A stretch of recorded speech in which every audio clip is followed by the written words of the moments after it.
So this all started about 9 years ago. I got a phone call from a New York Yankee who was looking for something unique. And of course, there was this property that sat on the market for about 7 years, had multiple agents, and nobody ever purchased it. Well, I contacted the owner and the original owner, and I said, you know, I'd really like to show this property. Any interest? He said, you know, I'll let you show the property. In fact, I'll give you the full commission if you sell it. And my client didn't like it. So I went into his office the following day to thank him for giving me time in order to show this amazing property. And I told him, you know, look, it's not for this buyer, but I'd love to list this property. He said, you know, everybody wants my listing, and then I never hear from them again. They never call, they never touch base. And I made a mental note on that. So every month for about 14 months, I went in to see the original owner of this property. He had an office here in town, so I'd go and I'd expect him to say, I don't have time for you, every single time. And each time I'd go in, his assistants were super sweet, and they would allow me to wait in case there was a chance that he had time to speak.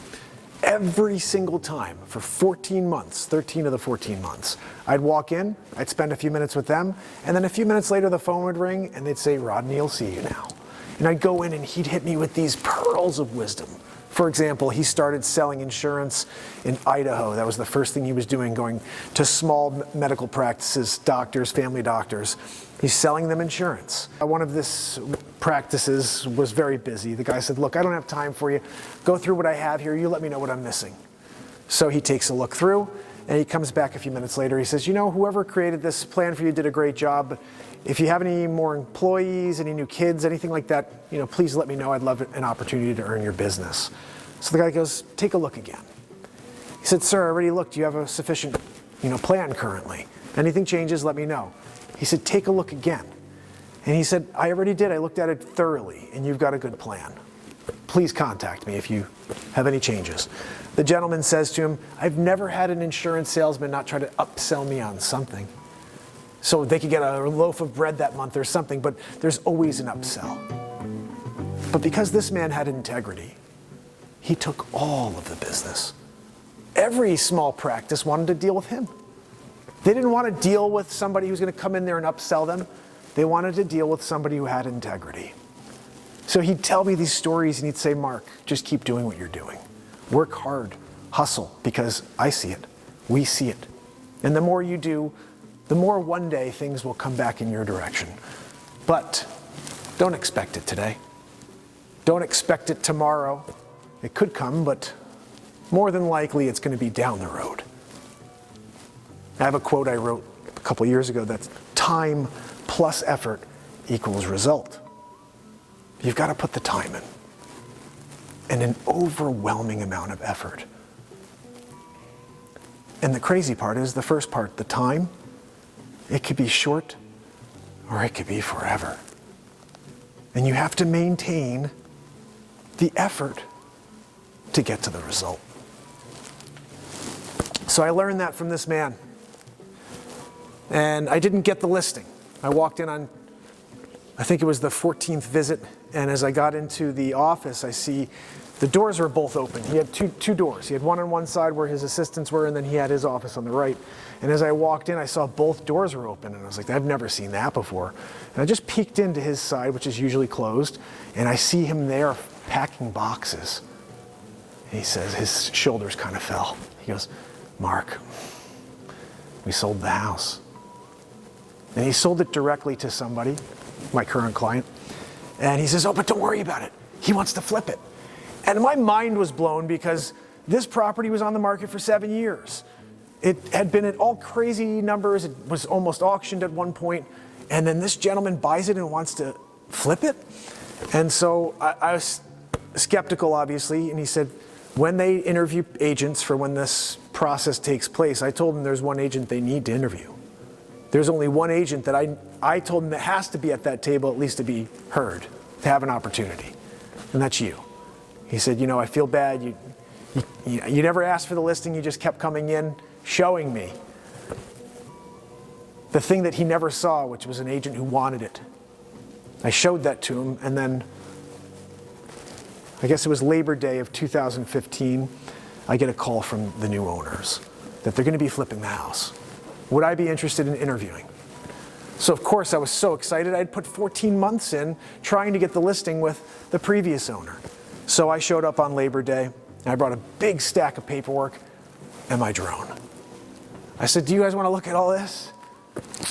And do you want to fly the drone? They had a group of people here. And it's a group of real estate investors. They're here, and about 15 of them, and they're like, we want to fly the drone. I took the drone out here on the front property. We spent about 20 minutes just showing off the tech, talking. And my client, current client, says, do you think that positivity and being passionate about a property sells? And I said, without even thinking, I said, absolutely. I said, that's how I run my business. And he said, I agree with you. Fast forward, I got the listing. And this was on the market for $15 million in 2015, which was completely a crazy number. And I think it was more of a brand play at the time. But now, okay, you fast forward, I didn't sell the listing. Okay, there's lots of stories that went along in that full year I had the listing at $15 million. But at the end of it, I'll just cut to the chase. I had gotten beat up so badly by the property owners and the fact that the market wasn't a good market in 2015 for a high-end property like this.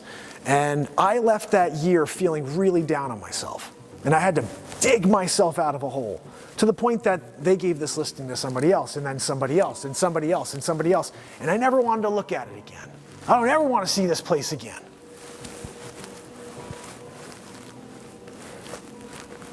All of a sudden, about a year ago, I guess, I look at expired listings every day. You never know what's going to be an opportunity, and you have to call on all of them. And so I see that this property expired again. And my mind was blown because I hadn't looked in this direction in 4 years plus.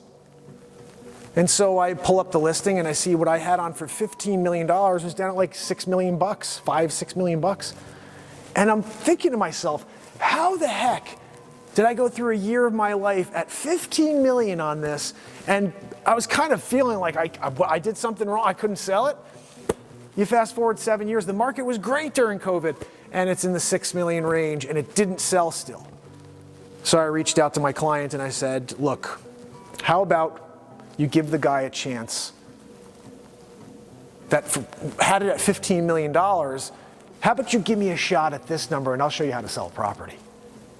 So he got back to me, he said, look, I absolutely be interested. He said, I wasn't even sure you were still selling real estate. Because I see your show, I see you writing music and the comedy. He goes, I tuned in. He goes, it's great stuff you're doing. I thought that's how you're making a living. I said, no, I just do that to try to separate the world from the negativity that's going on. I sell real estate every single day. My heart and my soul are in selling real estate. I'm here to affect a positive change one client at a time. And so he says, let's sit down, let's have a conversation. So we did, and I'm back here on the job. Now, where it gets interesting is today's the inspection. And hoping all goes well, and this is a property that is going to be lined up to close in the coming weeks. I tried to see if I could get the listing by just showing the initiative of showing up 14 months in a row to the previous owner. I took an overpriced listing because I believed I could sell it, even though I knew it was really, really going to be a crazy task. He had just purchased it for $10.8 million, then wanted to sell it for 15. So everybody sees that. It's not like you could hide that information. So I knew this would be an impossible task. And I don't think impossible is a real word, but in this situation, it pretty much was. And besides all of that, besides all of the negative that came along with the experience, I put my shoes on. I showed up every single day to put the best image out possible for this property. So when someone comes here, I know the property inside and out. I've got stories that no other listing agent could share because I didn't work with the previous owner, but I knew him. I got to know him. I made an effort to get into this place and be the agent that sells it. And now 9 years later, I will be that agent. Let me show you around a little. Do I still got it? Doubt it. One of the things I was always most pumped about was the stage, to have an actual stage that you could put on shows. Theater productions, or set up and put on a concert here. Like, this to me was one of the most amazing places that you could ever imagine owning. So to have the listing and be able to show that off was something I was really pumped about. And if this is the end for me here, I'm gonna miss the fact that there was a stage that I never had a chance to play on. I always talked about setting up my equipment here and doing a show. Never did it. Anyway, I think my favorite part about this property is this lower level here. You got a duck pin bowling alley. You've got a movie theater that I'll show you in a few minutes. Other games, foosball, hockey, and the golf simulator, which is probably my favorite game here. I haven't played golf in 4 years, but if I could play on a golf simulator at a real golf course like Augusta National, I'm down with that. So I'm gonna miss this space. Movie, anyone? This is the ultimate space to watch a film. Like 25 seats here for kids. And of course, I get the center spot. What's on? Let's see.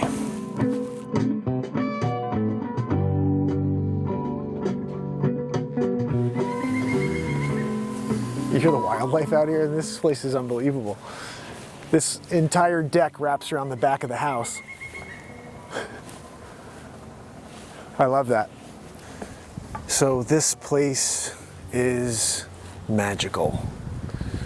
I mean, you're basically totally private. You do have a house back there, but in the summertime, you don't see anybody. You know, having this as your home is something I could never imagine, but being able to represent it is something that I will never forget. You know, I still can't get over how I'm standing here in the first place, because most people would have given up. Most people would have never looked back. And instead of me doing what I've done in the past, which is turn it off and never look back, sometimes you feel like you've given it enough and you want to call it quits. But me, I'll never call anything quits.